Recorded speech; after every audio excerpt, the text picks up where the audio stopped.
Bonjour, je vous présente cet ouvrage.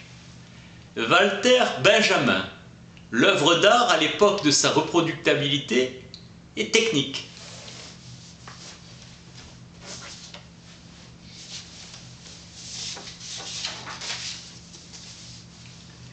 À la plus parfaite reproduction, il manquera toujours une chose, le hic et nunc de l'œuvre d'art, l'unicité de son existence au lieu où elle se trouve. C'est cette existence unique et elle seule qui, aussi longtemps qu'elle dure, subit le travail de l'histoire. Marx pronostiqua que le capitalisme exploitera davantage les prolétaires dans le futur, mais aussi l'instauration de conditions qui rendent possible sa propre suppression. Il est du principe de l'art d'avoir toujours été reproductible. La réplique fut pratiquée par les élèves dans l'apprentissage de l'art. Les Grecs procèdent avec la fonte et l'empreinte, bronze, terre cuite et monnaie. Les autres œuvres comportaient un seul exemplaire. L'imprimerie permit la reproduction de l'écriture, la gravure sur bois, le dessin. La gravure sur cuivre aussi. Avec la lithographie, les techniques atteignent un stade fondamentalement nouveau. Puis la photographie allait supplanter la lithographie. La main se trouva déchargée des tâches artistiques. L'œil saisit plus vite que la main ne dessine, rythme accéléré. La photographie contenait virtuellement le cinéma, la lithographie le journal illustré. Puis reproduction des sons, il y a altération par rapport à l'œuvre d'art unique, son authenticité. Tout ce qui relève de l'authenticité échappe à la reproduction, manuscrit médiéval. La reproduction est un faux, l'original conservant son autorité. Avec la photographie, l'original quitte son lieu et prend place ailleurs. La cathédrale finit dans la chambre d'un amateur. Le mélomane écoute le concert chez lui. Dépréciation de l'existence de l'œuvre d'art. L'objet d'art est touché dans son cœur, son pouvoir de témoignage historique. Sa durée matérielle échappe aux hommes et la reproduction ébranle l'autorité de la chose, notion d'aura. Ce qui dépérit dans la reproductibilité de l'œuvre d'art, c'est son aura. La reproduction détache l'objet reproduit du domaine de la tradition. Occurrence unique substituée en existence en série, puissant ébranlement de la chose. Aspect destructeur du film, liquidant la valeur traditionnelle de l'héritage culturel, grand film historique. Liquidation des héros. Se transforme la façon de percevoir, un déclin de l'aura. Unique apparition d'un lointain si proche. Regarder une chaîne de montagnes à l'horizon, c'est respirer l'aura de ces montagnes. Conditionnements sociaux. Tendance aujourd'hui des masses à déposséder tout phénomène de son unicité au moyen d'une réception de sa reproduction. Posséder l'objet dans sa reproduction. Détruire l'objet, son aura, c'est la marque d'une perception dont le sens de l'identique dans le monde parvient à standardiser l'unique. Importance croissante de la statistique se manifeste dans l'intuition. L'unicité de l'œuvre d'art et son intégration à la tradition ne sont qu'une seule et même chose, réalité vivante et changeante. Vénus, objet de culte chez les Grecs, malfaisante idole au Moyen-Âge, fonction rituelle, magique, puis religieuse de la statue, œuvre d'art authentique. Forme profane du culte de la beauté, née à la Renaissance. L'art sent venir la crise. Tenir compte des contextes pour étudier une œuvre d'art. L'œuvre d'art, reproduite, devient reproduction d'une œuvre d'art conçue pour être reproductible. Photo en grand nombre d'épreuves. Si le critère d'authenticité est plus applicable à la production artistique, toute la fonction de l'art se trouve bouleversée. Au lieu de reposer sur le rituel, elle se fonde désormais sur la politique. Accent sur la valeur culturelle de l'œuvre d'art et sur sa valeur d'exposition. Les images servent au culte. La figure sur les parois de pierre était un instrument magique, destiné aux esprits. Aujourd'hui, la valeur de l'œuvre d'art exige le secret. S'émancipant du rituel, on expose ici ou là. L'œuvre d'art est exposable. Sa valeur d'exposition fait apparaître sa valeur artistique comme accessoire, cinéma. La photographie repousse la valeur culturelle pour la valeur d'exposition, le portrait au premier temps. L'homme absent, la valeur d'exposition l'emporte. Cliché datqué des rues désertes de Paris autour de 1900. Pièce à conviction pour le procès de l'histoire. La légende est devenue pour la première fois indispensable, directive. Querelle au XIXe siècle entre la peinture et la photo. L'art affranchi de ses bases culturelles par la reproductibilité technique perdra à jamais tout semblant d'autonomie.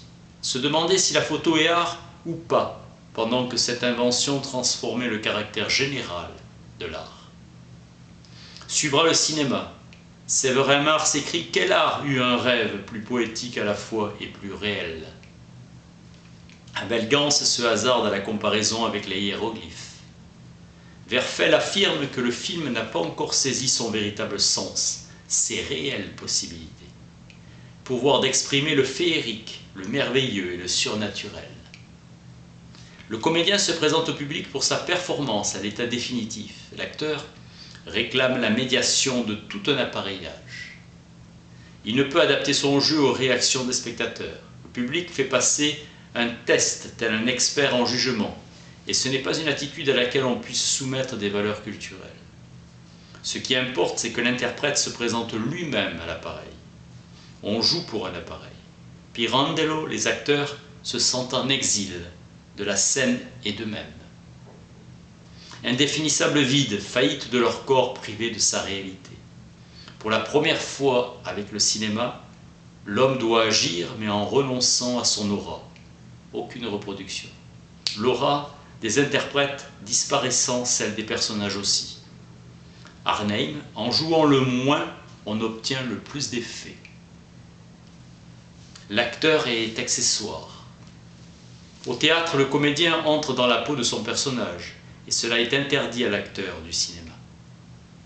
Les prises de vue sont séparées de plusieurs heures, sans parler des trucages, sentiment d'étrangeté de l'acteur devant l'appareil, comme celle de sa propre image dans le miroir. L'interprète sait qu'en dernier ressort, c'est au public qu'il a affaire, au public des acheteurs qui forment le marché, aux pressions qui le saisit devant l'appareil. Le cinéma construit artificiellement hors du studio la personnalité de l'acteur. Le culte de la vedette. Comme pour le sport où les spectateurs assistent aux performances en demi-experts. N'importe quel passant a sa chance de devenir figurant dans un film. Chacun aujourd'hui peut légitimement revendiquer d'être filmé. Dans l'écriture, l'auteur et le public ont une différence de moins en moins fondamentale. Elle n'est plus que fonctionnelle. Avec la spécialisation du travail, chacun devient un expert en sa matière et cette qualification lui permet d'accéder au statut d'auteur. La compétence littéraire devient un bien commun et ne repose plus sur une formation spécialisée. En Union soviétique, dans les films, les acteurs n'en sont pas. Ce sont des gens qui jouent leur propre rôle. En Europe occidentale, l'industrie cinématographique a intérêt à stimuler l'attention des masses par des représentations illusoires. Spectacle inimaginable auparavant. Nature illusionniste du cinéma, les appareils pénétrant la réalité et la rend artificielle. Même relation entre le peintre et le caméraman qu'entre le mage et le chirurgien. L'image du peintre est globale, celle du caméraman se morcelle en grand nombre de parties. Le cinéma donne une image du réel plus significative, l'appareil pénétrant de la façon la plus intensive au cœur même de ce réel. Ainsi, la masse modifie son attitude à l'égard de l'art. Attitude de l'expert, divorce entre l'esprit critique et la conduite de jouissance en peinture. Diminue la signification sociale d'un art. Transformation en phénomène de masse. Crise de la peinture d'un public important par la prétention de l'œuvre d'art à s'adresser aux masses. La peinture ne peut, comme l'architecture, fournir matière à une réception collective en étant confrontée aux masses. Conflit de la peinture avec la reproductibilité de l'image. Les masses ne peuvent s'organiser et se contrôler dans la réception. Vision progressiste du public face à un film burlesque et retardataire vis-à-vis du surréalisme. Le cinéma a enrichi notre attention par des méthodes que vient éclairer la théorie freudienne. Il y a 50 ans, un lapsus ne prêtait pas attention. Le cinéma dans l'ordre auditif a eu un approfondissement de la perception. Plus grand nombre de points de vue du cinéma que sur la peinture ou le théâtre, plus facilement analysable d'une description incomparablement plus précise de la situation. Isolement des éléments, plus élevé qu'au théâtre. Mutuelle compénétration de l'art et de la science. Ambition lors de la Renaissance d'un Léonard considérant la peinture comme un suprême but ou une suprême démonstration de la connaissance. Anatomie, perspective, mathématiques, météorologie, théorie des couleurs. Acquisition de l'omniscience. En considérant un comportement, en l'isolant, on ne sait plus ce qui fascine le plus, sa valeur artistique ou son utilité pour la science. Le cinéma explore des milieux banals, sous la direction générale de l'objectif, ouvrant un champ immense que nous ne soupçonnions pas. Aventureux voyage avec le cinéma dans nos gares et nos chambres. Grâce au gros plan, l'espace s'élargit, le ralenti offre une nouvelle dimension, le mouvement. La nature qui parle au cinéma n'est pas la même qui parle aux yeux. Observant la démarche d'un homme qui allonge son pas, le cinéma nous ouvre l'accès à l'inconscient visuel, comme la psychanalyse nous ouvre l'accès à l'inconscient pulsionnel. De tout temps, l'art suscite une demande. André Breton. L'art n'a de valeur que dans la mesure où elle frémit des réflexes de l'avenir. La technique tend vers une certaine forme artistique. Après modification technique, les effets sont obtenus sans effort. Bloc de papier déplaçant une image avec le pouce, manivelle tournant un manège et agitant une forme se déplaçant. Les extravagances qui se manifestent lors de prétendues décadences font naître en réalité des forces historiques plus riches, le dadaïsme. Le dadaïsme cherchait à produire par la peinture ou la littérature ce que le public demande maintenant au cinéma. On suscite une demande nouvelle, frayant la voie à l'avenir et dépassant le propos. L'utilité mercantile du dadaïsme avait plus de prix que la contemplation. Au moyen de l'avilissement de la matière, leurs poèmes sont des salades de mots, détritus verbaux. Un tableau d'harpe ne nous donne pas le loisir de se recueillir et d'apprécier. Distraction comme modalité du comportement social. Le recueillement est la conscience d'être seul à seul avec Dieu. Distraction de l'œuvre d'art faisant scandale. L'œuvre acquit une qualité tactile. Effet de choc exercé par le film. Le film est la forme d'art qui correspond à la vie de plus en plus dangereuse à laquelle doit faire face l'homme d'aujourd'hui. La quantité est devenue qualité, masse accrue des intéressés. Déjà, dans le cubisme et le futurisme, il y avait intrusion des appareils dans la réalité. Duhamel est radical et reproche au cinéma l'attrait des masses, divertissement d'ilotes, passe-temps d'illettrés, ahuris par leurs besognes et leurs soucis. Spectacle qui ne demande aucun effort. Les masses cherchent à se distraire alors que l'art exige le recueillement. Dans une œuvre d'art, on s'y abîme comme ce peintre chinois contemplant son tableau achevé. Il disparut, raconte la légende. La masse distraite recueille l'œuvre d'art en elle. Depuis toujours, les hommes sont des bâtisseurs et maintes formes d'art en architecture sont nées et ont disparu. Réception de l'édifice par l'usage de la perception. L'art établit à notre insu le degré auquel notre apperception est capable de répondre à des tâches nouvelles. Mutation de la perception avec le cinéma. Il fait reculer la valeur culturelle. L'expert de cinéma n'exige de lui aucun effort d'attention. Le public est un examinateur distrait. Prolétarisation croissante. Le fascisme leur permet de s'exprimer en conservant ce régime de propriété.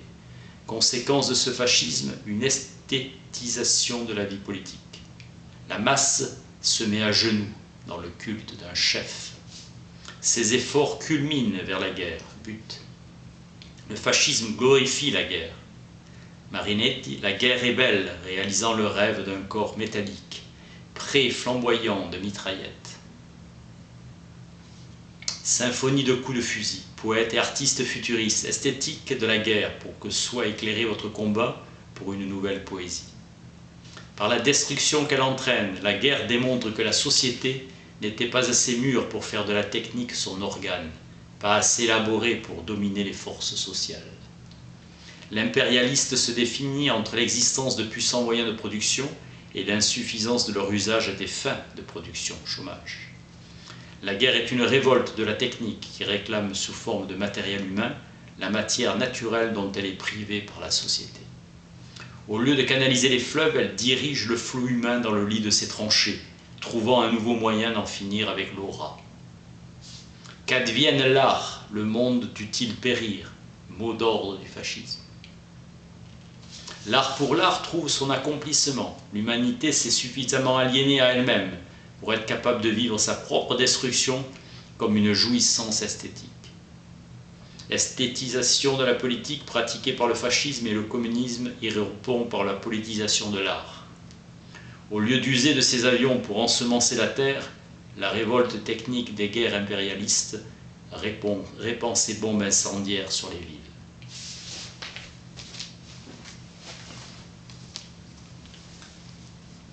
Walter Benjamin, l'œuvre d'art à l'époque de sa reproductibilité technique. Merci.